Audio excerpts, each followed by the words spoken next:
યત્સંકલ્પાતપતિ તપનો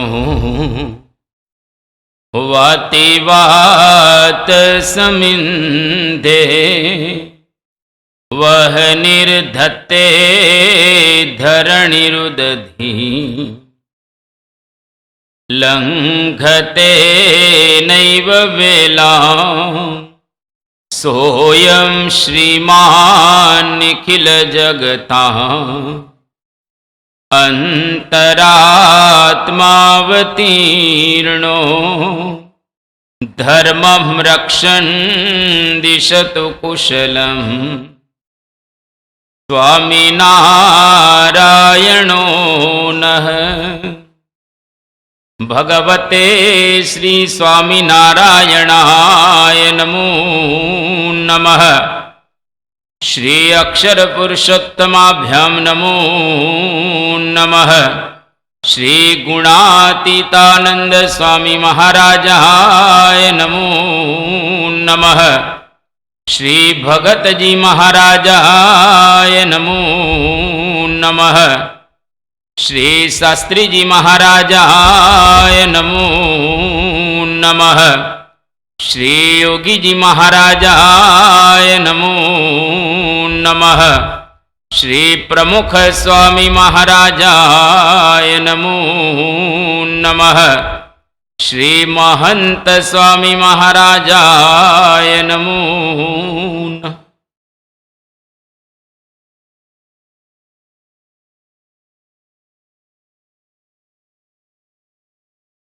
સર્વાવતારી ભગવાન સ્વામિનારાયણ જીવોના પરમ પાવન ઉપદેશથી સમગ્ર ગુજરાતની અંદર લગભગ 20 લાખ જેટલા હરિભક્તો આ ધન્ય ધરા ઉપર સત્સંગી થયા હતા. એવા સંજોગોની અંદર કચ્છ, કાઠિયાવાડ અને ગુજરાતની ધરા ભગવાન સ્વામિનારાયણનો કોઈ દિવસ અહેસાસ ભૂલી નહીં શકે. એ સ્વામિનારાયણ ભગવાને પોતાના 49 વર્ષ સુધી આ લોકની અંદર રહી અને ઘણા કાર્યો કર્યા.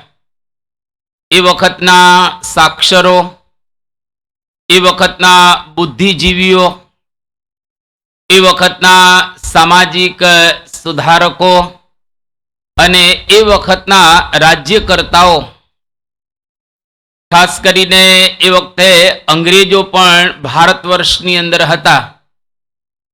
આ તમામ લોકોએ ભગવાન સ્વામિનારાયણની સરાહના કરી, એની પ્રશંસા કરી કે સ્વામિનારાયણ ભગવાને ગુજરાતની અંદર જબરજસ્ત કાર્ય કર્યું. જો ભગવાન સ્વામિનારાયણ ગુજરાતની અંદર ન પધાર્યા હોત તો ગુજરાતનું વાતાવરણ કે ચિત્ર કંઈક જુદું હોત. પણ સ્વામિનારાયણ ભગવાને ગુજરાતને સરયુના નીરથી બ્રહ્મભીનો કીધો. એટલે ગુજરાત ઉપર સ્વામિનારાયણ ભગવાનનો જબરજસ્ત ઉપકાર રહેલો છે. એ સ્વામિનારાયણ ભગવાનને સતી પ્રથા બંધ કરાવી. સ્વામિનારાયણ ભગવાને દૂધ પીતી બાળકીને કરતા હતા, આ રિવાજ પણ બંધ કરાવ્યો. સ્વામિનારાયણ ભગવાને સાક્ષરતા અભિયાનનો પણ પ્રારંભ કરેલો, જેના દ્વારા ઘણા લોકો અભણ હતા, અનપઢ હતા, કશું જાણતા ન હતા, એ લોકો સાક્ષર થયા. સ્ત્રી સ્વાતંત્ર્ય ભગવાન સ્વામિનારાયણે બક્ષ્યું આપ્યું અને ભગવાન સ્વામિનારાયણે મંદિરોની ભેટ પણ અદ્ભુત આપી. આવા ઘણા કાર્યો ભગવાન સ્વામિનારાયણે ગુજરાતની ધરા ઉપર કર્યા. પણ એનું સૌથી જો મોટું કામ હોય તો એ રહેલું કે એને ગુણાતીતાનંદ સ્વામીની ઓળખાણ કરાવી અને આ પૃથ્વી પર હંમેશને માટે રહેવાનો એમને કોલ આપ્યો. આ એક બહુ જ મોટું કામ એને કર્યું. ભગવાન સ્વામિનારાયણ જ્યારથી આવ્યા આ પૃથ્વી ઉપર ત્યાર પછી કોઈ દિવસ ગયા જ નથી અને કોઈ દિવસ જવાના પણ નથી. સમયે સમયે ભગવાન આવે અને અદૃશ્ય થઈ જાય. ભગવાન પાછા પધારે, અમુક કામ કરી અને પાછા અદૃશ્ય થઈ જાય. પણ સ્વામિનારાયણ ભગવાનની વિશેષતા કે એક વખત આ પૃથ્વી પર આવ્યા, હવે આ પૃથ્વીનું તળ રહેશે ત્યાં સુધી સ્વામિનારાયણ ભગવાન રહેશે. આ એક બહુ જ મોટું કામ સ્વામિનારાયણ ભગવાને કર્યું. અને ગુણાદિતાનંદ સ્વામીથી માંડી અને આજે પરમ પૂજ્ય મહંત સ્વામી મહારાજ ત્યાં સુધીની આપણી આખી જે ગુરુ પરંપરા, એના દ્વારા ભગવાન સ્વામિનારાયણ આ પૃથ્વી પર અખંડ રહ્યા છે. આ મોટામાં મોટું એક એમનું કાર્ય અને આપણામાં માટે મોટામાં મોટું કહીએ કે એક લાભ લેવા જેવું રહેલું છે. એટલે આપણે બધા આજે સ્વામિનારાયણ ભગવાનની હયાતીમાં એટલે કે એમના દિવ્ય સંતનો આપણે પ્રસંગ કરી રહેલા છીએ. જેમ કપિલદેવ ભગવાને પોતાની માતા દેવહૂતિને વાત કરી કે પ્રસંગ મજરમ પાશમ આત્મનઃ કવયો વિદું તૈવ સાધુષુ કૃતો મોક્ષ દ્વારમ અપાવૃતમ. કે માતા, તારે જો મોક્ષનો દરવાજો ખોલવો હોય, મોક્ષનું દ્વાર ખોલવું હોય તો પ્રસંગમ અજરમ પાશમ આત્મનઃ કવયો વિદુહુ. તને શરીર અને સગા એને વિશે જે પ્રસંગ છે, આત્મીયતા છે, એના વિશે જે ભાવ છે, સૈવ સાધુષુ કૃતો, એવો જો ભાવ સાધુને વિશે થાય તો મોક્ષ દ્વારમ અપાવૃતમ, મોક્ષનો દરવાજો ખુલ્લો થઈ જાય. કેટલું સરળ છે મોક્ષ કરવો તે. જેવો આપણને સગામાં પ્રસંગ છે એવો જ સાધુમાં પ્રસંગ કરી દેવાનો. ખાલી પાટો જ બદલવાનો છે. ટ્રેન જતી હોય, આમ સેજ પાટો આમ કરો તો આમ જવા લાગે, આમ કરો તો આમ જવા લાગે, આમ કરો તો વચ્ચે જવા લાગે. ફક્ત પાટો બદલાય એમાં આખું આપણું જીવન બદલાઈ જાય એવું છે. એટલે અહીંયા આગળ 30મા દિવસે પાટા તો બદલાશે બધાના. જો બદલાશે નહીં તો ખબર તો પડશે કે બદલવા જેવું છે. પાટો બદલવા જેવું છે એટલો તો ખ્યાલ આપણને ચોક્કસ આવશે જ. પરમ પૂજ્ય સ્વામી બાપાના જુદા જુદા પ્રસંગો દ્વારા આપણે અહીંયા આગળ લાભ લઈ રહેલા છીએ. તારીખ 14/8/2023 સોમવાર, રોબિન્સવિલ. પરમ પૂજ્ય સ્વામી બાપા અમેરિકાની અંદર રોબિન્સવિલમાં વિરાજમાન છે. આજે એક હરિભક્ત આવ્યા, હિતેશભાઈ પટેલ કોન્ટેક્ટ. હવે એ પોતાના સુપુત્ર અને જમાઈને લઈ અને બાપાની પાસે આવેલા હતા. બાપાએ હિતેશભાઈને વાત કરી કે હિતેશ, તારે આટલી સેવા કરવાની છે, કરોડોમાં આ સેવા હતી. બાપાને એમણે કહ્યું કે હા બાપા, આપની મરજી પ્રમાણે હું સેવા કરીશ. એમણે વચન અધ્ધર ઝીલી લીધું. બાપા બહુ રાજી થયા અને બાપાએ આશીર્વાદ પણ આપ્યા. હિતેશભાઈએ કહ્યું કે બાપા, આપે જે પ્રકારની સેવા મને કહેલી છે એ તો હું ચોક્કસ કરીશ, એમાં કોઈ શંકાને સ્થાન નથી. પણ એમણે એક ઉમેર્યું કે બાપા, હું સેવા કરી દઈશ, પણ મારી એક શરત છે. સામાન્ય રીતે સેવામાં કોઈ શરત ન હોવી જોઈએ. એમાં કોઈ પણ પ્રકારની શરત વિના આપણે સેવા કરવાની હોય છે. પણ આ હિતેશભાઈએ કહ્યું કે બાપા, ચોક્કસ તમે કહ્યું એટલી હું સેવા કરી દઈશ, પણ મારી એક શરત રહેલી છે. સ્વામી કે સારું, બોલો શું તમારી શરત છે? એટલે હિતેશભાઈએ કહ્યું કે બાપા, આપની તબિયત સારી રાખવાની આ શરત. જો તમે તમારી તબિયત સારી રાખશો તો હું આ સેવા કરી દે. સ્વામી એકદમ સંમતિ આપી કે હા, અમે તબિયત સારી રાખીશું. હવે એ વખતે એમના જમાઈ હર્ષભાઈ એ પણ પરમ પૂજ્ય સ્વામી પાસે ત્યાં આગળ ઉપસ્થિત જ હતા. એમનો સુપુત્ર પણ હતો. એટલે હર્ષભાઈ એમના જમાએ કહ્યું કે બાપા, મારી એક પ્રાર્થના આપને રહેલી છે કે અખંડ દિવ્ય ભાવ બધાની અંદર રહે, આત્મા રૂપે હંમેશ માટે વર્તાય અને દેહ ભાવ ઘટતો જાય, આવી પ્રાર્થના મારી સ્વીકારજો. સ્વામી કે આમાં બધું આવી ગયું, આટલું જ કરવાનું છે. આટલું જ જો હરિભક્ત કરે તો એની અંદર બધું સમાઈ જાય. એટલે કે દિવ્ય ભાવ દરેકની અંદર આપણને રહે. જેટલા કઈ અહીંયા બેઠેલા છે આપણે કઈ બધા સ્વભાવથી પર નથી થઈ ગયા. અહીંયા આગળ ડાયા ડમરા થઈને આપણે બેઠા છીએ. અત્યારે વ્યવસ્થિત આપણે એકાંતિક બેઠેલા છીએ, પણ આપણી અંદર જાત જાતના સ્વભાવો તો રહેલા જ છે. પણ છતાંય આપણે દરેકને વિશે એવો દિવ્ય ભાવ રાખો. દિવ્ય એટલે જેમાં કોઈ દોષ રહેલા નથી એવો ભાવ રાખો. હોય છતાં પણ આપણે એવું સમજવાનું કે એની અંદર કોઈ પ્રકારના દોષ રહેલા નથી. આ જ અઘરું છે. દિવ્ય ભાવ રાખો એ જ અઘરું રહેલું છે. એટલે એમને એક આ પ્રાર્થના કરી અને બીજી વાત કરી, બાપા આત્મા રૂપે વર્તાય. હવે આત્મા રૂપે વર્તવું બહુ અઘરું છે. આપણે આખો દિવસ દેહના ભાવમાં જ વર્તતા હોઈએ છીએ લગભગ. ખાવાનું, પીવાનું, હરવાનું, ફરવાનું, કોઈક આપણને બોલી જાય આમ તેમ. દેહ ભાવ આખો દિવસ. સેવા ચોક્કસ આપણે કરીએ અને બીજી રીતે પણ આપણે ભોગ આપતા હોઈએ છીએ, પણ દેહ ભાવમાં રહીને. જેમ ગુણાતીતાનંદ સ્વામીના વખતની અંદર એક રયા ભગત હતા. પ્રસંગ જાણીતો છે એટલે એનો કોઈ વિસ્તાર નથી કરતા.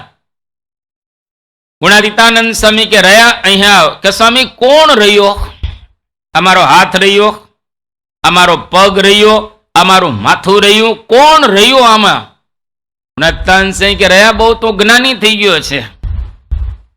અને એક વખત શેરડીનો વાઢ, એમાંથી એક ગાડું આવ્યું શેરડીના સાંઠાનું, અને બધા જ સંતો હરિભક્ત અને ગુણાતીતાનંદ સ્વામી પોતે જાતે જ વેચતા હતા. બધાને વેચી દો. રહ્યો એ વખતે બહાર હતો. એને ખ્યાલ આવ્યો કે આજે ગુણાતીતાનંદ સ્વામીએ બધાને શેરડીના માદડિયાનો પ્રસાદ આપ્યો છે અને મને ભૂલી ગયા. કામ કરાવવું હોય તો રહ્યો, અને આજે શેરડીનો આ પ્રસાદ એ મને તો આપ્યો નહીં. એટલે ગુણાતીતાનંદ સ્વામી પાસે આવી અને રહ્યા કે સ્વામી તમે ગમે તે કામ કરાવો તો રહ્યો રહ્યો રહ્યો કરો છો, અને આ શેરડીનો પ્રસાદ આવ્યો એ તમે મને આપ્યો નહીં. ત્યારે ગુણાતીતાનંદ સ્વામીએ પોતાનું જે આસન હતું એને આમ ઊંચું કર્યું અને એની નીચે એક બે માદડિયા મૂકી દીધેલા હતા ત્યાં આગળ. અને પછી ગુણાતીતાનંદ સ્વામી બોલ્યા કે રહ્યા તું કહેતો હતો ને કોણ રહ્યો કોણ રહ્યો, આજે બોલે છે ને એ રહ્યો છે. આ બોલે એ રહ્યો બોલી રહ્યો છે. અત્યારે જો આત્મા રૂપે તું વર્તતો હોત તો તું આ પ્રકારનું બોલત નહીં. એટલે આપણે સેવા કરીએ, બધું જ કરીએ, પણ હું ભાવ ની સાથે, શરીરની સાથે આપણે સેવા કરતા હોઈએ છીએ. ભાગ્યે જ કોઈક તમને એવો જોવા મળશે કે જે આત્મા રૂપે થઈને સેવા કરતો હોય. તેનો કોઈ દિવસ ક્યારેય કશું લાગે જ નહીં, અને એના મુખારબિંદ ઉપર આનંદ જ જુદા પ્રકારનો હોય. એટલે આ હર્ષભાઈ બાપાને કહ્યું કે બાપા આત્મા રૂપે વર્તાય અને દેહ ભાવ ઘટતો જાય. દરરોજ થોડો થોડો થોડો થોડો દેહ ભાવ ઘટે. હું આત્મા છું, હું દેહ નથી. આવું દરરોજ આપણે મનની અંદર વિચારવું અને દરરોજ થોડી થોડી સાધના કરવી. વધારની તો કઈ નહીં, 2-5 મિનિટ તો સોફા પર બેસીને સાધના કરીએ કે હું આ શરીર નથી, હું આત્મા છું. અને કોઈક આપણને બોલી જાય તો એટલીસ્ટ કંઈ બોલીએ તો નહીં. ઘણી વખત એવું પણ બનતું હોય છે, આપણે ઠાકોરજીના દર્શન કરવા આવીએ ને કંઈક ગડબડ થાય તો આપણે બોલવા માંડીએ. એટલે દર્શન કરવાના છે, બોલવાનું છે. ઘણી વખત આપણે આ પ્રકારનો કોઈક વખત પ્રદક્ષિણા કરતા હોઈએ, કોઈક વખત દંડવત કરતા હોઈએ, કોઈક વખત સભાની અંદર બેઠા હોઈએ, કોઈક વખત કંઈક પ્રસાદ લેવા માટે ઉદ્યત થતા હોઈએ, અથવા તો કોઈક વખત કંઈક સેવાની અંદર પણ આપણને દેહ ભાવ નડી જતો હોય છે. એટલે આત્મા રૂપે થઈ અને સેવા કરીએ. આ ત્રણને માગણી કરી સ્વામી કે આમાં બધું જ આવી ગયું છે. ટૂંકમાં કહીએ તો અપેક્ષા શૂન્ય સેવા કરવી. સેવાની અંદર કોઈ પણ પ્રકારની અપેક્ષા નહીં રાખવાની કે હું આટલી સેવા કરું તો મને આ પ્રકારનું મળવું જોઈએ, એ પ્રકારની અપેક્ષાથી શૂન્ય. ઘણી વખત આપણે વધારે પૈસાની સેવા કરીએ તો આપણે એમ થાય કે મને આ પ્રકારનો લાભ મળવો જોઈએ, અથવા તો કંઈક વીઆઈપી પાસ મળવો જોઈએ, અથવા તો મારી કંઈક વ્યવસ્થા થવી જોઈએ, અથવા તો મને આગળ બોલાવવા જોઈએ, અથવા તો મને હાર પહેરાવવો જોઈએ, અથવા તો મને મારું કંઈક સન્માન થવું જોઈએ. આ બધી અપેક્ષાઓ રહેલી છે. અને એ અપેક્ષાઓ જે દિવસે શૂન્ય થાય, કોઈ અપેક્ષા નહીં. અમે સારંગપુરની અંદર વિદ્યાભ્યાસ કરતા હતા એ વખતે લીંબડીના એક રામજી દાદા હતા. અત્યારે નથી રામજી દાદા. જ્યારે સારંગપુરનું મંદિર બંધાતું હતું ત્યારે એ લોકોના કુટુંબની સેવા મોટામાં મોટી હતી. અને મોટામાં મોટી એટલે કેટલી સેવા? 35 રૂપિયાની મોટામાં મોટી સેવા આટલી હતી. હવે આ રામજી દાદાને આપણે બરાબર રીતે જોયા છે. સારંગપુરની અંદર આવે, બહુ જ એ વખતે મોટી સેવા કરતા. અને લીંબડી રસ્તાનું ગામ એટલે કોઈ પણ આમ સંતો ત્યાંથી લીંબડીથી પસાર થતા હોય તો દાદાને ફોન કરે, એમના દીકરાઓને ફોન કરે કે અમે અહીંયા આગળથી પસાર થઈએ છીએ, અમારા માટે ભાથું તૈયાર રાખજો. એટલે દૂધમાં બનાવેલા થેપલા, સૂકી ભાજી, દૂધ અથવા તો છાશ કે અથાણું વગેરે બધું તૈયાર રાખે ને ભાથું સંતોને આપી દે.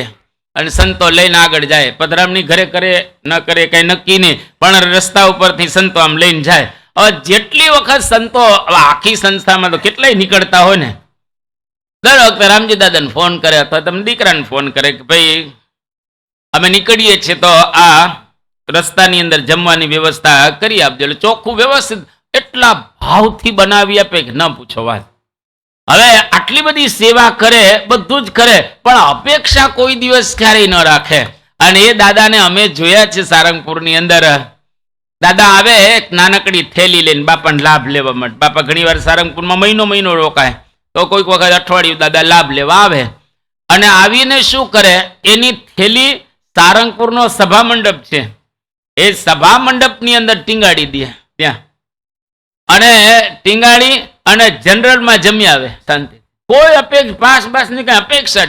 મોટા માણસ પોતે અને જનરલમાં બધા જમતા હોય ત્યાં આગળ જમી આવે. અને સુવાનું ક્યાં? એ સભા મંડપમાં સ્પંચ હોય ને ત્યાં હોઈ જાય શાંતિ. એક વખત પરમ પૂજ્ય પ્રમુખ સ્વામી મહારાજ દેરીએ દર્શન કરી અને આવતા હતા. અને સભા મંડપમાંથી જ આવતા હતા બાપા. એ વખતે રામજી દાદાને જોયું કહો, ઓહો દાદા ક્યારે આવ્યા તમે? કે સ્વામી અહીં તો 2-3 દિવસથી આવ્યો છું આમ.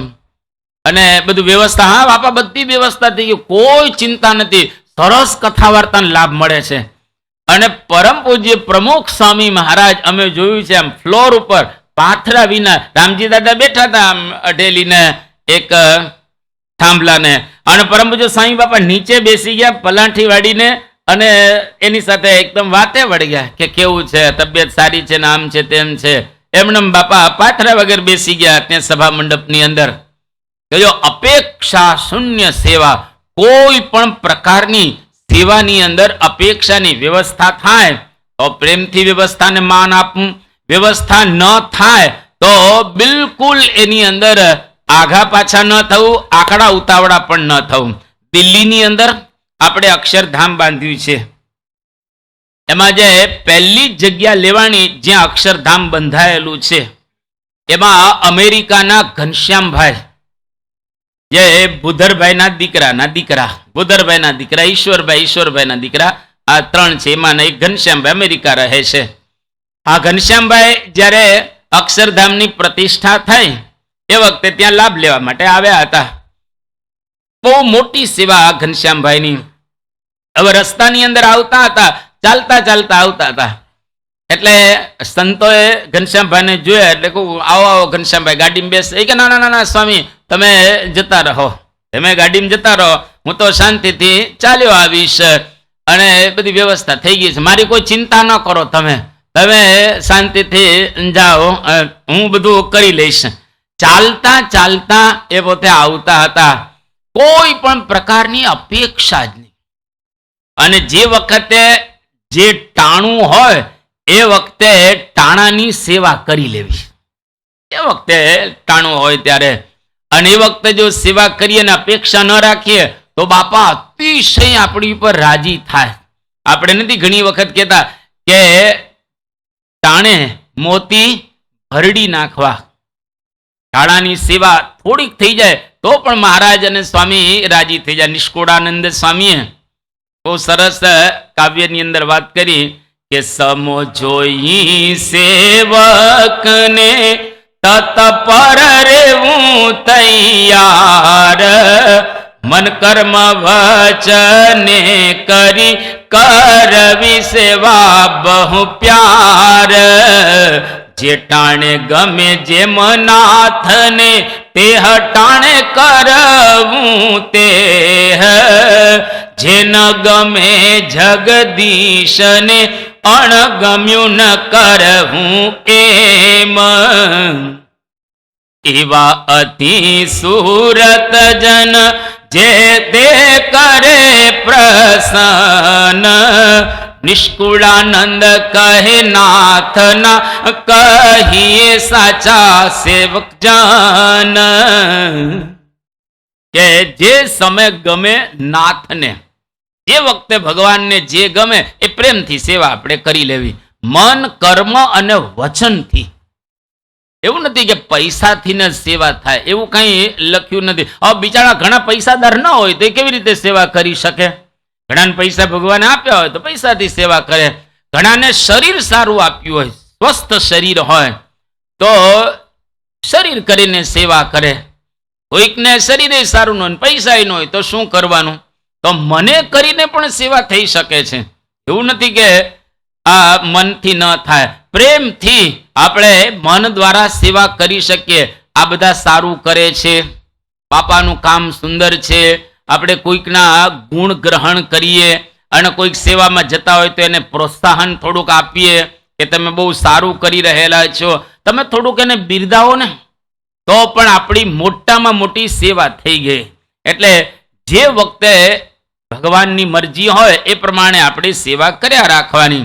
અને એ રીતે જો આપણે સેવા કરીએ તો નિષ્કુળાનંદ સ્વામી કહે છે કે નિષ્કુળાનંદ કહે નાથના કહીએ સાચા સેવક જન.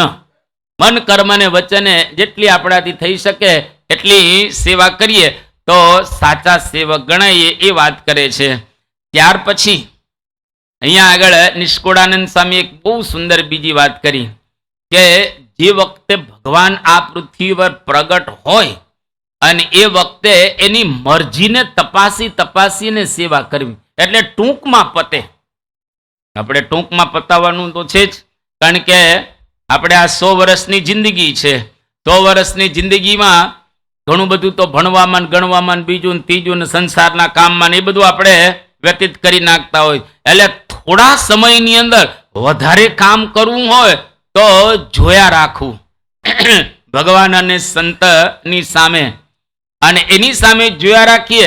એ જે વખતે એની જે ઈચ્છા હોય એની અંદર આપણે ભળી જઈએ. અને એમ કરી નિષ્કુળાનંદ સ્વામી બહુ સરસ લખે છે કે નર ન આવ્યા પશુ પાડમાં, પશુએ કર્યા પ્રસન્ન, સમો જોઈ જે સેવા કરે તે સમાન નહીં સાધન. ભગવાન રામને જ્યારે પુલ બાંધવો હતો એ વખતે આપણા જેવા ડાયા નહીં હોય કોઈ, છે ને, ડાયા પૃથ્વી પર માણસો તો હશે જ ને, પણ કોઈ માણસ રામ ભગવાનના સૈન્યમાં ન હતા. આશ્ચર્ય કહેવાય ને, એક પણ માણસ જ નહીં એના સૈન્યની અંદર. લક્ષ્મણજી હતા, શેષ નારાયણનો અવતાર હતા, બરાબર. ભગવાન રામ એ તો પોતે ભગવાન હતા. આ બે, અને બાકીના જે બધા હતા એ કોણ હતા? વાનર. બાકીના બધા જ વાનર હતા. કે નર ન આવ્યા પશુ પાડમાં, પશુની તુલ્ય નર ન આવ્યા, માણસો કોઈ ના આવ્યા, અને પશુએ કર્યા પ્રભુ પ્રસન્ન. ભગવાનને પશુએ, વાનરોએ પ્રસન્ન કરી દીધા. કારણ શું છે કે સમો જોઈ જે સેવા કરે તે સમાન નહીં સાધન. આપણે ઘણા સાધન, તપ, ત્યાગ, યોગ, યજ્ઞ, વ્રત, દાન, ઉપવાસ વગેરે વગેરે સાધનો કરીએ, પણ મોટામાં મોટું સાધન કયું? સમો જોઈ અને જે સેવા કરે. એ વખતે જે ભગવાન અને સંતની ઈચ્છા હોય એની અંદર આપણે ભળી જઈએ તો એ મોટામાં મોટી સેવા રહેલી છે આપણી. અને દેખાય સાવ નાની, પણ કામ બહુ મોટું એના દ્વારા એ થઈ શકે. નાની સેવા પણ મોટું ફળ આપે અને મોટી સેવા પણ નાનું ફળ આપે. એટલે આ ભગવાનની મરજી પ્રમાણે જો આપણે કરીએ તો કામ થાય. ઘણી વખત થોડાકમાં આમ તેમ રહી જતું હોય છે. સંતો કોઈક વખત તમારા ઘરે આવે લખણી કરવા માટે, અને તમે નક્કી કર્યું હોય કે આપણે 1,51,000 આપવા છે, તો સમજવા માટે, અને સંતો ધીરે લઈને કહે કે ભાઈ 1.25 કરી આપો.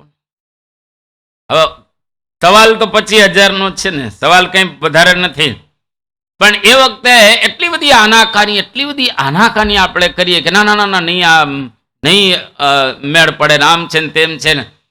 પછી માન તૈયાર થાય ન થાય કઈ નક્કી ને. એટલે તમે એક જ ધડાકે બાપાને કહી દો, જે તમારી મરજી હોય તે. એટલે હવે સ્વામીને જ આપવા છે. તમે જુઓ, મહેનતથી પૈસા નથી મળતા, યાદ રાખજો. ફરી, મહેનતથી પૈસા નથી મળતા, ભાગ્યથી અને કર્મથી પૈસા મળે છે. ઘણા માણસો મહેનત કરી કરીને થાકી, આ મજૂરો નથી મહેનત કરી કરીને થાકી જતા. સવારથી સાંજ સુધી કેટલી મજૂરી બિચારા કરે છે, રોડ ઉપર કેટલી મજૂરી કરે છે, ક્યાં એ કરોડો અબજોપતિ થાય છે. અને બીજા એસી ઓફિસમાં આખો દી બેઠા હોઈશું, આખો દી કે શું કાંઈ કરવાનું નહીં, તો એને પૈસા મળ્યા રાખે છે. કેમ? તો કે ભગવાનને માટે કંઈક કર્યું હશે, કંઈક એને એવા સાધનો કર્યા હશે જેથી કરી અને સુખી રહેલા. એટલે ગીતાની અંદર એક શ્લોક છે અદ્ભુત, કે કોઈ યોગ ભ્રષ્ટ આત્મા હોય, અત્યારે આમ સેવા પૂજા ભક્તિ કરતો હોય અને થોડુંક બાકી રહી ગયું હોય, તેનો બીજો જન્મ થાય, તો એની બીજા જન્મની અંદર ભગવાન એને શું કરે છે કે શુચિનામ શ્રીમતામ ગેહે યોગ ભ્રષ્ટો ભી જાયતે. શુચિનામ એટલે કે પવિત્ર કુળમાં એનો જન્મ થાય, અને શ્રીમતામ એટલે કે પૈસાદારને ત્યાં જન્મ થાય. હવે ધારો કે કરોડપતિ કોઈ હોય, ટાટા બિરલા કે અંબાણી ગ્રુપ જેવા, હવે એના ઘરે કોઈ દીકરાનો જન્મ થાય, એને કઈ માગવાનું રહે ખરું? એને કઈ કમાવાનું રહે ખરું? તરત જ લો, જન્મતાની સાથે જ કેટલા બધા પ્લેન ને કેટલું બધું આખું સામ્રાજ્યને પ્રાપ્ત થઈ જાય. તો હવે એને તે કઈ સાધન જ કર્યા નથી, હજુ તો જન્મ્યો જ છે. જન્મ્યો ત્યાં સીધા પ્લેનમાં, નામ રોલ્સ ને મર્સિડીઝ ને જેગુઆર ને ફલાણા ને ઠીકડા ને હેલિકોપ્ટરમાં ને ગાડીઓના પારની. એના દીકરાને રમાડવા કેટલાય જાય લો, દીકરાને રમાડવા કેટલાય જાય, અને બીજાના દીકરા બિચારા રોડ ઉપર રમડતા હોય, એને કોઈ ભાવે પૂછતા હોતા નથી. તો હવે એને શું કર્યું? શુચિનામ શ્રીમતામ ગેહે યોગ ભ્રષ્ટો વિજાય તે. ગીતા એના પૂર્વ જન્મમાં કંઈક કર્યું હશે, એટલે શ્રીમતના ઘરે એનો જન્મ થયો. એટલે ભગવાન પ્રસન્ન થાય એવા કર્મ આપણે કરવા સેવા દ્વારા. ટાણાની થોડીક જ સેવા બીજા કરોડો રૂપિયા કરતા વધારે હોય છે. ક્યારે શું ટાણું આવે એ ભગવાનને સંતની મરજી ઉપર. તમે જો લંડન મંદિર બંધાતું હતું ને, તો આપણા ચંદુભાઈ દાલિયા કરીને હરિભક્ત, હવે સ્વામી બાપાની બહુ ઈચ્છા કે આ ચંદુ પાસેથી મોટી સેવા લેવી છે. કેમ? તો કે ચંદુભાઈ બહુ પૈસાદાર હતા, કરોડોનો અબજોપતિ કહીએ, અને બાપાની ઈચ્છા કે આ ચંદુ પાસેથી આખી હવેલીની સેવા લેવી છે. એટલે એક વખત બાપાએ ચંદુને બોલાવ્યો રાત્રે, બાપાને ચંદુ કહેતા, અને બાપાએ કહ્યું કે ચંદુ, અમારે તારી પાસે સેવા લેવી છે. કે બાપા, મારે પૂછવું પડે ઘરે, મારી વાઈફને પૂછવું પડે, મારા પિતાને પૂછવું પડે.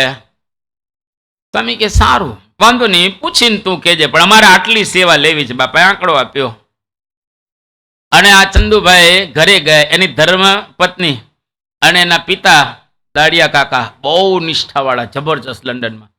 અને એની ધર્મપત્ની આખી રાત દાડિયા કાકા ધર્મપત્નીએ લોયાનું ત્રીજું સમજાવ્યું. એ કે તમને એટલી ભાન ન પડી, બાપાને તરત હા પાડી દેવાય ને. એવું કહેવાય કે મારી પત્નીને પૂછીને હું કહીશ તમને, અથવા પપ્પાને પૂછીને કહી. બાપા જે કે હા પાડીને આવી હતી ને, અને હવે બાપા સુઈ ગયા એટલે હા પડાય નહીં. હવે તો બાપા સુઈ ગયા છે. માટે સવારમાં વહેલા જજો અને બાપાને કહેજો કે બાપા તમારી જે મરજી હોય એ પ્રમાણે હું સેવા કરીશ. અને બાપાએ બહુ મોટી સેવા એમને આપી. પણ જ્યારે લંડન મંદિરની પ્રતિષ્ઠા થઈ એ વખતે અમે ત્યાં આગળ પ્રતિષ્ઠાની અંદર હતા, તો અમે આ દ્રશ્ય જોયું છે. બાપાએ આ ચંદુભાઈને પોતાની સાથે જ રાખેલા પ્રતિષ્ઠા વખતે. તમે ત્યારે જૂના ફોટા જોશો તો તમને ખ્યાલ આવશે. પ્રતિષ્ઠામાં બાપા એને બાજુમાં બેસાડે છે અને ત્યાર પછી બાપા બધી વિધિ કરાવ્યા તે. અને પછી બાપા નીચે હવેલીમાં ગયા. હવેલીનું જે ઉદ્ઘાટન કરવાનું આપણે નાળા છેડી બાંધીએ, પણ એ વખતે નાળા છેડી નહોતી બાંધેલી, ત્યાં સોનાની ચેઇન બાંધેલી. સોનાની ચેઇન બાંધેલી હતી લંડનની હવેલીનું ઉદ્ઘાટન. કારણ કે વેસ્ટર્ન વર્લ્ડની અંદર આટલો સુંદર સભા મંડપ, આટલી સુંદર હવેલી પહેલી વખત થતી હતી. અને બહુ જ અદ્ભુત આ લંડનની હવેલી છે. આજે પણ તમે જુઓ તો એમ થાય કે ના, બહુ સુંદર હવેલી રહેલી છે. અને સોનાની ચેનથી ઉદ્ઘાટન એ બાપા કરવાના હતા, છોડવાના હતા. અને બાપાએ ચંદુને ત્યાં આગળ સાથે રાખ્યા. અને ચંદુભાઈને બાપા બે હવેલીનું જરા ઓપનિંગ કરે છે તો ચંદુભાઈની આંખમાં રીસર આંસુ આવી ગયા કે બાપા હું ધન્ય થઈ ગયો કે તમે મને આ પ્રકારની સેવા આપી. બાપા સરસ ત્યાં આગળ બોલ્યા, સ્વામી કે આ હવેલીની અંદર લોકો ભજન કરશે, કીર્તન કરશે, કથા સાંભળશે. આ બધું પુણ્ય આપણી પેઢીઓની અંદર પ્રાપ્ત થશે. બહુ જ મોટું પુણ્ય આપણને એ થવાનું છે. જો બાપા એકદમ રાજી થઈ ગયા અતિશય. હવે એના માટે આ સેવા કઈ બહુ મોટી ન હતી, માટે કઈ આ મોટી એટલી બધી હતી ને, કારણ કે એ તો અબજોપતિ હતા. એના માટે તો આવી કેટલી હવેલી બાંધી છે, કેટલા પૈસા એની પાસે એ હતા. પણ સમય જોઈ અને જો સેવા કરી તો બાપા એ રાજી થઈ ગયા. એટલે જે વખતે જે ટાણું હોય, એવું નથી કે પૈસાથી જ સત્પુરુષ રાજી થતા હોય છે. એવું કઈ લકી નથી દીધેલું કે પૈસાથી જ રાજી થાય. તમે સારામાં સારી દેહ કરીને થોડી સેવા કરો તોય ભગવાન રાજી થઈ જાય. અરે દેહની કઈ કોઈ બીજી રીતે તમે સેવા કરો તોય પણ ભગવાન રાજી થઈ જાય. કારણ કે બધા ગરીબ લોકો કેવી રીતે પૈસાથી સેવા કરી શકવાના હતા? આ તો આપણે આ પ્રસંગો કહીએ. અરે નાના દુબળી ભટ્ટના ક્યાં વધારે પૈસા હતા? મને કહો 13 દોકડા જ હતા, પણ મહારાજ કેટલા રાજી થઈ ગયા.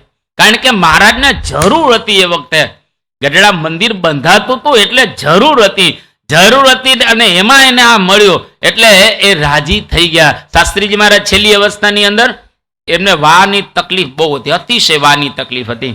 અને શાસ્ત્રીજી મહારાજ ઘણી વખત તો ખભે ઉપાડીને લઈ જવા પડતા હતા. પધરામણી કરવા માટે શાસ્ત્રીજી મહારાજ જાય તો હરિભક્તના ખભે બેસીને જતા હતા. હવે ગામમાં વાતાવરણ કેવું લાગે વિચાર કરો. પણ શાસ્ત્રી મહારાજ તો પધરામણી કરતા, ખભે બેસી જાય અને હરિભક્તોનું ઘર પધરામણી જાય. આવું શાસ્ત્રીજી મહારાજનું જીવન હતું. અને છેલ્લી અવસ્થાની અંદર ગઢડાનું મંદિર આપણે શરૂ કર્યું. પૈસા કશું હતા નહીં. આર્યુ પટેલ ત્યાં આફ્રિકાના સ્વામી બાપાના દર્શન કરવા સ્વામી રડવા માંડ્યા. શાસ્ત્રીમાં આંખમાંથી આંસુ જાય. તો આર્યુ પટેલને થયું કે બાપા કેમ રડો છો તમે? કે રડે નહીં બીજું શું કરે? પણ તમે શા માટે રડો છો? એ કે એટલા માટે રડું છું કે આ ગઢડાનું મંદિર શરૂ કર્યું, પૈસા આપણી પાસે છે નહીં, અને આરસનું પાછું મંદિર છે. હવે ક્યાંથી આ બધું કરવું? ત્યારે આર્યુ પટેલ કે બાપા કેટલા પૈસાની જરૂર? કે 10,000 રૂપિયાની જરૂર છે. સારું, મારા ઘરના રિનોવેશન માટે 10,000 રૂપિયા હું આફ્રિકાથી લાવ્યો છું. આ હું તમને કૃષ્ણાર્પણ કરું છું. અને જેવા કૃષ્ણાર્પણ કરે સાસીમાં આમ કે આંસુ લૂછી નાખ્યો.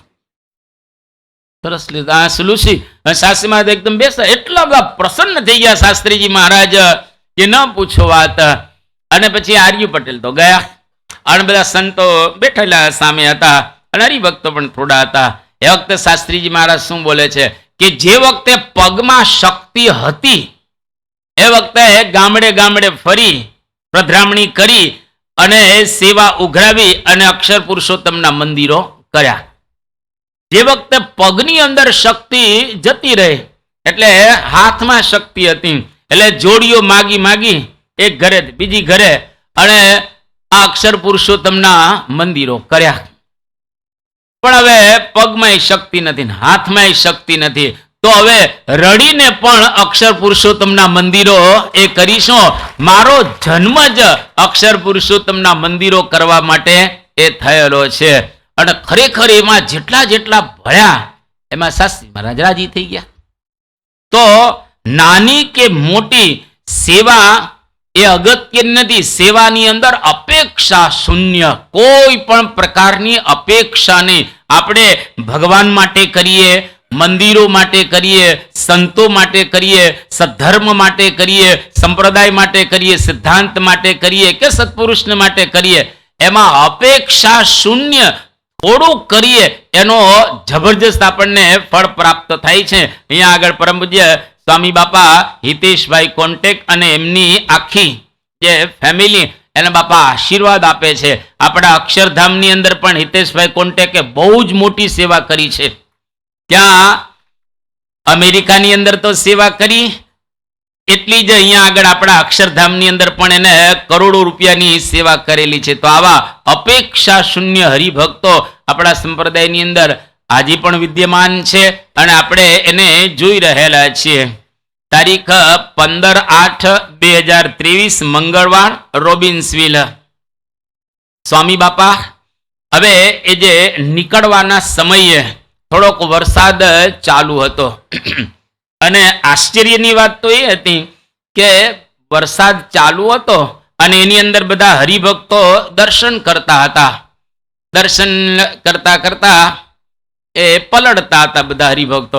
એટલે સ્વામી આમ જરા થોડા પહેલા થઈ ગયા કે હરિભક્તો બધા અત્યારે દર્શન કરતા કરતા પલળી રહેલા છે. પછી સ્વામીશ્રી એકદમ વિસ્મય પામ્યા કે આ બધા હરિભક્તોના કપડાં ભીના થઈ જશે તો પછી એ કપડાં બદલશે ક્યાં? હવે અમેરિકામાં બદલવા ક્યાં ઘરે જવાના હતા? પછી સ્વામી પોતાના નિજ નિવાસ સ્થાને આવ્યા અને સ્વામી આમ સેજે ચિંતા કરતા પૂછ્યું કે આપણે આમ બહાર નીકળ્યા અને હરિભક્તો બધા દર્શન કરતા હતા અને પલળતા હતા વરસાદની અંદર. થોડો થોડો વરસાદ હતો, ઝરમર ઝરમર વરસતો હતો. ત્યારે આ બધા હરિભક્તો પછી પલળેલા બધા ઘરે જશે? તો સેવકોએ કહ્યું કે હા બાપા, એ તો બધા પલળેલા ઘરે જશે, કારણ કે બીજો કોઈ રસ્તો જ રહેલો નથી. તો સ્વામી એકદમ જમવા માટે ત્યાં આગળ જતા હતા બધા. એ વખતે સ્વામી કહ્યું બિચારા હરિભક્તો આ ભીના ભીના ઠંડીની અંદર, કારણ કે અમેરિકામાં ઠંડી પડે આપણા કરતાં થોડી વધારે, સ્વામી કે આ કપડાં પલળી ગયા છે, ઠંડીમાં ભીના ભીના બધા જશે? તો સેવકો બાપાને કહે હા બાપા, એ તો એમનેમ જશે, બીજો કોઈ વિકલ્પ જ બાપા નથી, કારણ કે બીજા કપડાં હોય તો બદલાવી શકે, બીજો કોઈ વિકલ્પ જ નથી. ત્યારે સ્વામીએ કહ્યું કે આ પ્રકારે બધા હરિભક્તો કેવા ભાવથી આ મંદિરની અંદર અને અહીંયા આગળ દર્શનની અંદર જોડાયેલા છે. પછી સ્વામી ત્યાં આગળ બધા હરિભક્તો માટે ધૂન પણ કરે છે અને સ્વામીને દુઃખ થયું થોડું કે આ હરિભક્તો બધા પલળતા પલળતા ત્યાં દર્શન કર્યા અને પાછા ઘરે આવા જ કપડાની અંદર જશે, ઘણા બધાને ઠંડી આ પ્રમાણે લાગશે. તેઓ કહ્યું કે બાપા બધા હરિભક્તો મહિમાવાળા છે એટલે કોઈને કંઈ તકલીફ નથી, બધા દર્શન કરી રહેલા છે. એ વખતે પછી સેવકોએ પરમ પૂજ્ય સ્વામી બાપાને પ્રશ્ન પૂછ્યો એ કે તમે કોઈ દિવસ પલળતા પલળતા યોગી બાપાને દર્શન કર્યા છે? તમે આમ પલળતા હો અને યોગી બાપા દર્શન આપતા હોય એવો કોઈ પ્રસંગ ઉપસ્થિત થયો છે? ત્યારે પરમ પૂજ્ય સ્વામી બાપાએ કહ્યું કે હા, ગોંડલની અંદર એક વખત અમે યુવકમાં હતા અને કૈલાસ બાગમાં દર્શન કરવા ગયા હતા અને જ્યારે પાછા વળ્યા કૈલાસ બાગના દર્શન કરીને, ત્યારે પાછા વળતા વરસાદ વરસતો હતો અને અમે બધા જ પલળી ગયા હતા. અને એ વખતે યોગી બાપા અમારી વાટ જોતા હતા, રાહ જોતા હતા અને અમે પલળતા પલળતા યોગી બાપાના આમ દર્શન કરતા હતા. એ વખતે અમે યુવકમાં હતા. સ્વામી બાપાએ આ પ્રકારે વાત કરી. તો સ્વામીએ બહુ પછી એક વાત કરી કે દર્શનનો ખપ રાખો. તત્પુરુષની થોડીક ઝાંખી થતી હોય તો પણ આપણે ઝાંખી કરી લેવી. કારણ કે કયા વખતે કયા સમયે આપણી અંદર શુદ્ધ સત્વગુણ વર્તતો હોય અને એ દર્શન જો આપણને યાદ રહી જાય તો આખી જિંદગી છે એનું કામ થઈ જાય. એટલે આપણે કેમ દોડી દોડીને કણાટ જતા હતા, કારણ કે બાપાના દર્શન થઈ જાય. હવે એકાદો વખત જો બાપાના દર્શન આપણને યાદ રહી જાય તો આખી જિંદગીનું કામ થઈ જાય. એક વખત એક ગામની અંદર ડોસીમાં હતા. હવે ડોસીમાં તો આમ શેરીની અંદર ફરતા હોય બધે, અને સંતો એ શેરીની અંદર આમ માગતા હતા, અને એમાં માગતા માગતા સંતો કીર્તન પણ ગાતા હતા. અને કીર્તન ગાતા હતા એમાં ડોસીમાના કીર્તન યાદ રહી ગયું. રે સગ પણ હરિવરનું સાચું, બીજું સર્વે ક્ષણભંગુર કાચું. આ પ્રકારનું કીર્તન તો આખો દિવસ ડોસીમાં બોલ્યા જ રાખે, રે સગ પણ હરિવરનું સાચું, બીજું બધું ક્ષણભંગુર કાચું. દરરોજ આખો દિવસ સવાર બપોર સાંજ સવાર બપોર સાંજ એને આ કડી આમ એની રટના લાગી ગઈ. અને અંતકાળ ડોસીનો આવ્યો તો શ્રીજી મહારાજ એને તેડવા ગયા.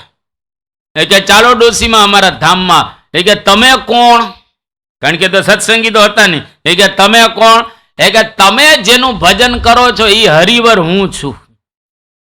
રે સગ પણ હરિવરનું સાચો, બીજું સર્વે ક્ષણભંગુર કાચો. એ હું હરિવર છું. એ કે મને તો ટેવ પડી ગયેલી. એ કે તમને જેમ બોલવાની ટેવ પડી ગયેલી એમ અમને લેવાની પણ ટેવ પડી ગયેલી છે, એટલે અમે તમને લેવા માટે આવ્યા છીએ. જો ભગવાનનું આપણને એક રટણ લાગે, એમના દર્શનની આપણને એક ટેવ પડે, જેટલો સમય મળે એટલો દર્શન આપણે કરી લેવા. જેમ કુશળ કુંવરબા હતા ને, પ્રસંગ જાણીએ છીએ એટલે એટલો વિસ્તાર આપણે નથી કરતા. 15 દિવસ મહારાજના દરબારમાં રહ્યા છે. આપણને તો લગભગ 74 દિવસ લાભ મળ્યો ને, એમાંથી થોડાક દિવસો બાદ કરતા આટલો લાભ આપણને મળ્યો. 15 દિવસ શ્રીજી મહારાજના દર્શન એના દરબારની અંદર રહ્યા. અને વચનામૃતની અંદર એવું લખેલું છે કે કુશળ કુંવરબા દ્રષ્ટિ પલટાવીને દર્શન કરતા હતા. સારંગપુરનું બીજું, દ્રષ્ટિ પલટાવીને દર્શન કરવા એટલે શું? બે અર્થ યોગી બાપા કરતા. એક અર્થ એ છે કે મહિમાની સાથે દર્શન કરવા. ખાલી કોરા કોરા દર્શન આમ ભાઈ એમની આ પૂર્ણ પુરુષોત્તમ ભગવાન આજે મને દર્શન આપી રહ્યા છે એવો મહિમા સમજીને દર્શન કરવા. બીજી વાત, મહિમાની સાથે સાથે દ્રષ્ટિ પલટાવીને એટલે કે અંતરની અંદર એ મૂર્તિ ઉતારવાનો પ્રયત્ન કરવો. જેમ અહીંયા આગળ આ મૂર્તિ છે, આપણે દર્શન ના કરીએ છીએ, વાઘા મહારાજ ધારણ કરેલા છે. વાઘા ધારણ કર્યા, અહીંયા આગળ થોડો સમય રહીએ અને આમ જરાક બેસીએ અને મૂર્તિને આંખ મીચીને જોઈએ તો ખરા અંદર. અહીં ને અહીં હોલમાં આપણે આંખ મીચીને મૂર્તિ હૃદયમાં ન દેખાતી હોય તો બહાર નીકળીને દેખાય. એનો મતલબ શું થયો? તમે જો દરેક મંદિરોની અંદર આપણે દર્શન કરવા જઈએ, શિખરબડ મંદિરમાં ત્યાં બેસવાની વ્યવસ્થા હોય છે. ત્યાં બેસવાની વ્યવસ્થા હોય છે. એ શેના માટે બેસવાની વ્યવસ્થા રાખી છે? તો શાસ્ત્ર પ્રમાણે ત્યાં આગળ એવી વ્યવસ્થા કરે છે કે ઠાકોરજીના દર્શન કરી અને ત્યાં ઓટલા ઉપર બેસવાનું, અને બેસીને શાંત ચિત્તે ઠાકોરજીની જે મૂર્તિ હોય એને અંતરમાં ધારવાની અને જોવાની કે કેવા ભગવાને વાઘા પહેરેલા છે, અને થોડોક સમય ત્યાં જોઈ અને પછી નીચે ઉતરવાનું, અને આખો દિવસ પછી એની યાદ કરવાના ભગવાનને. એવી રીતે બીજી વાર, ત્રીજી વાર, ચોથી વાર, પાંચમી વાર ધીરે ધીરે ધીરે એવી રીતે દર્શન કરીશું તો એક સમય એવો આવશે કે આપણને મૂર્તિ અંતરની અંદર યાદ રહેશે અને ધીરે ધીરે દેખાવા લાગશે. અને એક વખતે મૂર્તિ દેખાવા લાગે એટલે ધીરે ધીરે આપણી અંદર રહેલી માયા એ ટળતી થશે. આ પ્રક્રિયા છે, આ કરવી જ પડે. આમાં કઈ ચાલે નહીં. છોકરો સ્કૂલે જાય તો ભણવું પડે કે ન ભણવું પડે? છોકરો સ્કૂલે બેસીને આવતો રહીએ તો છોકરો સ્કૂલે બેસે, સરસ બેન્ચ હોય, કમ્પ્યુટર સારા હોય, અને શિક્ષકોને દર્શન કરી લે, ત્યાં આગળ દર્શન કરી જે કરી બેસીને આવતો રહીએ તો જ્ઞાન થાય? કોઈ પ્રકારનું એને જ્ઞાન ન થાય. સ્કૂલમાં જઈએ અને ટીચર આપણને ભણાવે પછી લેસન કરવાનું હોય, પછી એને યાદ રાખવાનું હોય, આ બધું કરવું પડે ને, છોકરાને કરવું પડે. જેટલું સારું કરો એટલું સારું પરિણામ. બરાબર ના? તો એક ને બે જેવી વાત રહેલી છે. એના જેવું જ આધ્યાત્મિક માર્ગની અંદર આ બ્રહ્મ વિદ્યા જ છે. વિદ્યા ઘણા પ્રકારની છે. આ બ્રહ્મ વિદ્યા આપણે ભણવા બેઠા છીએ, આમાં કોઈની પરીક્ષા લેવામાં આવતી નથી. એ બહુ સારું કહેવાય. આમાં કોઈ પેપર કાઢવામાં આવતું નથી, પરીક્ષા લેવામાં આવતું. પણ અત્યારે આપણે બ્રહ્મ વિદ્યા ભણી રહેલા છીએ. વિદ્યાનાંચ પરા વિદ્યા બ્રહ્મ વિદ્યા સમીરિતા અતસ્તદ દાનતો રાજન સર્વદાનમ ફલમ લભેત. સૌથી અઘરામાં અઘરી અને સર્વશ્રેષ્ઠ વિદ્યા હોય તો આ બ્રહ્મ વિદ્યા રહેલી છે. બ્રહ્મ વિદ્યા ભણવા માટે કરવું પડે. જો સ્થૂળ દ્રષ્ટિએ સત્પુરુષોએ કર્યું દર્શન માટે. ગુણાદિતાનંદ સ્વામી કેટલા મહાન સંત હતા, આપણે જાણીએ છીએ એના કેટલાય પ્રસંગો. પણ એક બે પ્રસંગ. ગુણાદિતાનંદ સ્વામી વરસતો વરસાદ હતો અને શ્રીજી મહારાજ બહેનોને વાતો કરવા માટે ગયા હતા. હવે રાતના બહેનોની સભા થતી હોય, મહારાજ વાતો કરીને પાછા પોતાના નિવાસ સ્થાને કે અક્ષર ઓરડીમાં આવે. અને એ વખતે અંધારું, વરસાદી વાતાવરણ, વીજળીનો ઝબકારો થાય. એમાં નેવાની નીચે ઉભા ઉભા પલળતા હતા. નેવા તો પલળે ને, નેવાની નીચે ઉભા ઉભા પલળતા ગુણાદિતાનંદ સ્વામી ત્યાં રાત્રે ઉભા હતા, મોડી રાત્રે. અને મુક્તાનંદ સ્વામી ત્યાં બહાર નીકળ્યા, જોયું તો કોઈક સાધુ ઉભાયેલા છે. એટલે કહ્યું કે કેમ સાધુરામ અહીંયા આગળ ઉભા છો? જોયું તો આ નિર્ગુણાનંદ એટલે કે ગુણાદિતાનંદ સ્વામી કે સ્વામી કેમ અહીંયા આગળ ઉભા છો? એ કે મહારાજ હમણાં આ બહેનોને વાતો કરવા ગયા છે, ત્યાંથી પોતાના ઉતારામાં જશે, એટલે આમ રસ્તામાં જશે એટલે અંધારું છે, પણ વીજળીનો ઝબકારો થશે એટલે મને થોડાક મહારાજના દર્શન થઈ જશે. આ થોડાક દર્શન થઈ જશે એની રાહે અત્યારે નેવાની નીચે હું ઊભો છું.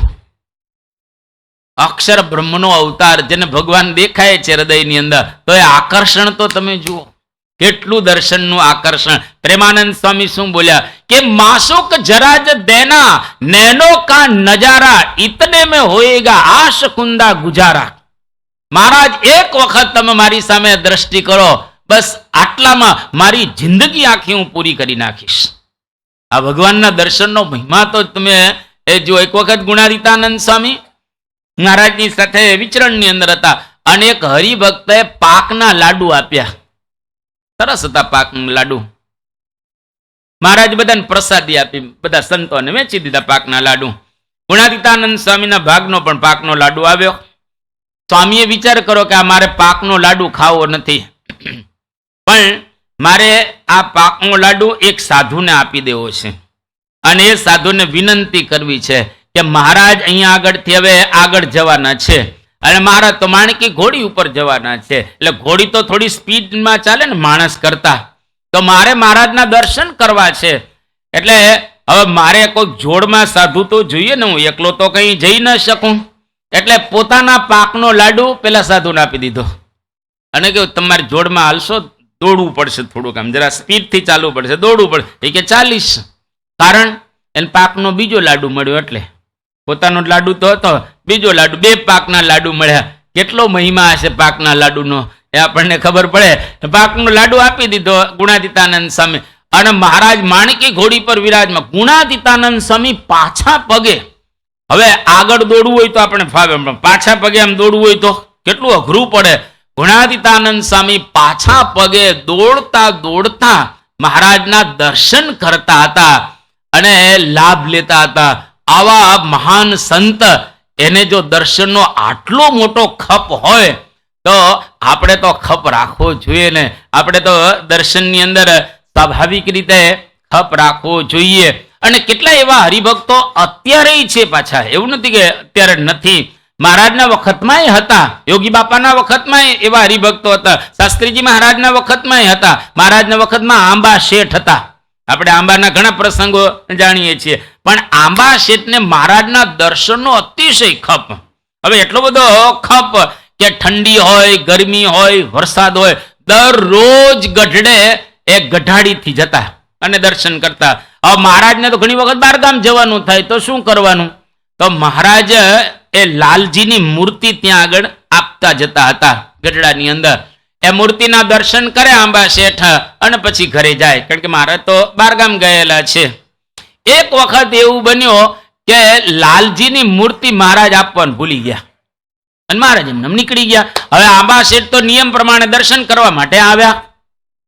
જીવ આવ્યા તો એને ન જોયા લાલજી અને ન જોયા મહારાજને. હવે શું કરવું? કહ્યું કે મારે તો દર્શનનો નિયમ છે, દર્શન કર્યા વિના હું કંઈ ખાઈશ પીશ નહીં. એટલે એને પૂછ્યું કે અહીંયા આગળ મહારાજ ક્યાં ગયા અહીંથી? તો કે અહીંયા આગળથી તો મહારાજ સારંગપુર ગયા છે. હવે ગઢડાથી સારંગપુર જવાનું, ચાલતા ચાલતા સારંગપુર ગયા. તો ખબર પડી કે મહારાજ તો અહીંથી નીકળી ગયા છે. મહારાજ નીકળી ક્યાં ગયા? તો લોયા ગયા છે મહારાજ. તો એ લોયા ગયા મહારાજના દર્શન કરવા. જો જમ્યાય નથી, ખાધું પીધું કંઈ નથી. અને પછી સમાચાર એવા મળ્યા લોયા ગયા ત્યારે એ કે મહારાજ તો વડતાલ ગયા છે. હવે લોયાથી વડતાલ તો બહુ દૂર થાય. તો આંબા શેઠ વડતાલ ગયા અને છઠ્ઠા દિવસે વડતાલની અંદર પહોંચે છે. ગઢાડીથી નીકળ્યા છે અને છઠ્ઠા દિવસે ત્યાં વડતાલ પહોંચ્યા. વડતાલ પહોંચી મહારાજના દર્શન કરી અને ત્યાર પછી પાણી અંગીકાર કર્યું અને જમ્યા આંબા શેઠ. સંપ્રદાયની અંદર તમે જુઓ આવા હરિભક્તો પણ હતા કે મહારાજના દર્શન વિના એ ખાતા પીતા એ ન હતા. યોગીજી મહારાજ 1970 ની અંદર ગઢડામાં જૂનું મંદિર રહેલું છે. બાપા લક્ષ્મીવાડીએ દર્શન કરવા માટે ગયા. વરસાદ વરસતો હતો ઝરમર ઝરમર થોડોક. બાપાએ દર્શન કર્યા અને પછી આપણા મંદિરે આવતા હતા અને રસ્તામાં યોગી બાપાની ઈચ્છા થઈ ગઈ કે આપણે ગોપીનાથ દેવના દર્શન કર્યા, લક્ષ્મીવાડીએ દર્શન કર્યા, હવે ગોપીનાથ દેવના દર્શન કરવા માટે આપણે જઈએ. હવે વરસાદ વરસતો હતો એટલે પગથિયા તો સ્વાભાવિક રીતે ભીના હોય અને યોગીજી મહારાજની ઉંમર મોટી. યોગી બાપાને વિનંતી કરી કે બાપા અત્યારે વરસાદ વરસી રહેલો છે અને બહુ જરા તકલીફ છે, તો આપણે દર્શન કરવા ન જઈએ, કારણ કે પડી જવાય એવું છે, લપસી જવાય એવું છે. આપની ઉંમર પ્રમાણેના બધું ચડાવવું અઘરું છે. તબિયતને ધ્યાનમાં રાખીને આપણે પછી દર્શન કરવા આવું. યોગી બાપા કે ના ગુરુ, ભલે વરસાદ વરસતો હોય, આપણે કંઈ નહીં પડીએ, પણ આપણે દર્શન કરવા માટે જવું છે. અને ખરેખર યોગી બાપા દર્શન કરવા માટે એ ગયા અને બહુ પ્રેમથી યોગીજી મહારાજે આ પ્રમાણે દર્શન કર્યા. તો જ્યારે જ્યારે આપણે અહીંયા આગળ મંદિરે પધારીએ, પ્રેમથી આપણે દર્શન કરીએ, કથા વાર્તાનો લાભ લઈએ. આ દરેક હરિભક્તોને ખાસ આમ ધન્યવાદ આપવા ઘટે, કારણ કે અત્યારે આ વરસાદી વાતાવરણની અંદર સવારમાં 8, 8:15 વાગે તમે આખો હોલ ભરાઈ જાય અને પ્રેમથી સાંભળવા માટે આવો છો. એનો મતલબ એવો થયો કે બધાને કથા વાર્તા અને દર્શનનો અતિશય ખપ રહેલો છે, અન્યથા કોઈ દિવસ આવું થઈ શકે નહીં. અત્યારે લોકો 8 વાગે ઉઠતા હોય છે, 8 વાગે તો ઉઠતા હોય છે, એના બદલે 8 વાગે તમે આખો સભા મંડપ ફૂલ ભરાઈ જાય અને દર્શન કરવાની કથા વાર્તાનો લાભ લેવા માટે એ પધારો છો. ખરેખર ધન્યવાદને પાત્ર એ બધા રહેલા છો. તો અહીંયા આગળ પરમ પૂજ્ય સ્વામી બાપાના જુદા જુદા જ્યારે આપણે પ્રસંગો સાંભળી રહેલા છીએ ત્યારે એની ઉપરથી 2 વસ્તુ આપણે બરાબર યાદ રાખીએ. એક તો આપણા જીવનની અંદર જ્યાં છીએ ત્યાંથી થોડાક આપણે આગળ વધીએ, થોડાક આગળ જઈએ અને કંઈક જીવનમાં પ્રાપ્ત કરવું છે એવો એક દ્રઢ નિર્ધાર રાખીએ. કોઈ પણ ફિલ્ડની અંદર તમે હો, જો આ એક વિચાર આપણને હોય તો માણસ ત્યાંથી આગળ વધી શકે. ગુણાતીતાનંદ સ્વામીએ કહ્યું, માખીમાંથી સૂર્ય કરવાનો છે, દાખલા વિના થાય? માખીમાંથી સૂર્ય કરવો હોય દાખલા વિના એ થાય નહીં. તો પ્રયત્ન કરવો પડે અને જો પ્રયત્ન કરીએ તો ખરેખર થઈ શકે એવું છે. અને જેટલા મહાન પુરુષો થયા એના જીવનની અંદર એક વસ્તુ તમને દેખાશે, એ જ્યાં હતા ત્યાંથી એને જબરજસ્ત પ્રયત્ન કરેલા છે અને એના દ્વારા એ પોતે જીવનની અંદર ધ્યેયને હાંસલ કરી શક્યા. એમ આપણે પણ આપણા જીવનની અંદર જ્યાં આપણે છીએ, આપણે આપણું ધ્યેય ભગવાનને પ્રસન્ન કરવાનું છે, અક્ષરધામ પ્રાપ્ત કરવાનું છે. એ જો આપણે ધ્યેય રાખી અને થોડોક પ્રયત્ન કરીશું તો ચોક્કસ થઈ શકશે. તમે જો મહારાજના વખતની અંદર જોધા ભરવાડ હતા, બહુ આમ સામાન્ય હતા હરિભક્ત, કાંઈ એટલા બધા કાંઈ ભણેલા ગણેલા કે એવા હતા નહીં. અને લગભગ એ પોતે સીમની અંદર ઢોર ચારે. એક વખત એવું બન્યું કે એ ગઢડામાં પોતે આવ્યા અને મહારાજના ચરણારવિંદને એને પકડી લીધા. કારણ કે મહારાજને જવું હતું બીજી જગ્યાએ, વિચરણ માટે જવું હતું. અને જોધા ભરવાડ શ્રીજી મહારાજને હવે જવા નહોતા દેતા, બહુ પ્રેમી હરિભક્ત હતા. અને મહારાજના પગ પકડી લીધા, ચરણારવિંદ પકડી લીધા અને જવા જ ન દે. તો બધાએ સમજાવ્યું કે જોધા, આ મહારાજના ચરણારવિંદ તું મૂકી દે, મહારાજને હવે વિચરણ માટે જવું છે બીજી જગ્યાએ. તો મૂકે જ નહીં, ઓર ટાઈટ પકડ્યા. ટાઈટ પકડતા હોય છે, પગ પકડી લીધા. બધાએ કહ્યું કે હવે આ જોધો તો મૂકશે નહીં મહારાજના ચરણારવિંદ, આપણે કંઈક ઉપાય કરવો પડશે. અને બ્રહ્માનંદ સ્વામીને બોલાવવામાં આવ્યા. બ્રહ્માનંદ સ્વામી બહુ જ હોશિયાર હતા, એ તો શતાવધાની હતા, રાજકવિ હતા. બધા રાજા મહારાજાઓ એને નવાજવા માટે ઉદ્યત હતા. બ્રહ્માનંદ સ્વામી આવ્યા અને જોધા પર કીધું કે જોધા મહારાજના ચરણારવિંદ મૂકી દે. એટલે ઓલો ઓર ટાઈટ પકડે છે, ઓર ટાઈટ પકડે. મહારાજને વિચરણમાં જવું છે, એકદમ ટાઈટ પકડ્યા. બ્રહ્માનંદ સ્વામી સમજી ગયા કે આને ચરણારવિંદ શું એ ખબર નથી. એટલે બ્રહ્માનંદ સ્વામી કે જોધા મહારાજનો ટાંટિયો મૂકી દે. તરત મૂકી દીધા. હવે ચરણારવિંદ શું છે એ પણ એને ખ્યાલ ન હતા. આવા હરિભક્ત હતા તો પણ એ મહારાજને પામી ગયા. એટલે આ બુદ્ધિનો માર્ગ નથી, આ હૃદયનો માર્ગ રહેલો છે. આ ઉપરનો માર્ગ નથી, આ ભાવનાનો માર્ગ રહેલો છે. એટલે ભક્ત ભાવનાથી જો ભગવાનની અંદર જોડાઈ જાય, ભલે ને સાવ પામર હોય શબરી જેવા, તો પણ ભગવાનને પ્રાપ્ત કરી ચૂકે અને ભગવાનની પાસે પહોંચી જાય. તુલસીદાસજી બહુ સરસ એક ચોપાઈ લખી, ત્યાંથી આપણે સમાપ્ત કરીએ. શબરી રામ ભગવાનને બહુ સુંદર તુલસી રામાયણની અંદર કહે છે કે અધમ સે અધમ અધમ અતિ નારી તીન મહ में मती मंद अघारी कह रघुपति सुनु भामिनी बाता मान एक भक्ति करनाता अधम से अधम अधम अति नारी. हे भगवान, હું તો બહુ જ અધમ રહેલી છું. પણ રામચંદ્ર ભગવાને કહ્યું કે કંઈ વાંધો નહીં શબરી, તારી અંદર ભક્તિ છે, ભાવના છે, હેત છે, પ્રેમ છે, મારા પ્રત્યેનો લગાવ છે, એને લઈ અને હું તારી પર્ણકુટીએ આવેલો છું.